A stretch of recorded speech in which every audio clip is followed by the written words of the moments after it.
Brexit trade talks could have a devastating impact on EU coastal communities if a deal cannot be reached, as German fishermen have persistently warned they will suffer without UK waters. Prime Minister Boris Johnson has been warned that he could be ousted from number 10 if he doesn't secure a deal which protects the UK's borders, cash and fish. The EU has warned Britain that it will be cut off from European markets if access to UK fishing grounds isn't granted to the bloc.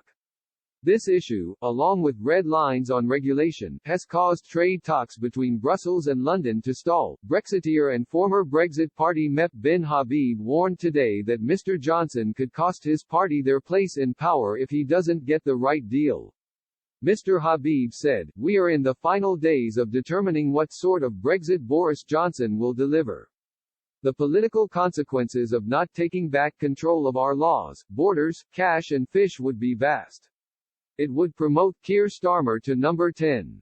But the UK could face a tough negotiating stance from the EU's negotiator Michel Barnier, who is under pressure to defend fishermen in the bloc."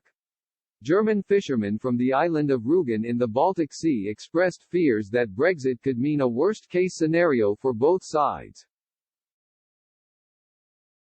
Uwe Richter, director of a herring processing factory in Rügen, said in March, "The worst-case scenario if we get a hard Brexit after all, without an agreement on fishing rights, we'd lose our access rights to the British Economic Area in an instant and wouldn't have any opportunities to bring in any herring in the second half of the year." He added, "If there is no trade deal we get whacked with tariffs and paperwork, so the herring stinks to the heavens by the time it arrives and the whole business becomes unaffordable. Herring is a very sensitive fish. You can't afford to transport it from auction to auction. If you want a good product, you need the shortest routes possible." Mr. Richter spoke of how his business will suffer from logistical barriers without access to UK waters.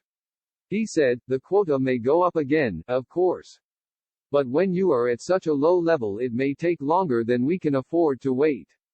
Without them, British waters, we run the risk that the plant will be at a standstill for long periods." The group of 8 coastal countries, which rely on UK fishing grounds, are urging Mr. Barnier not to back down.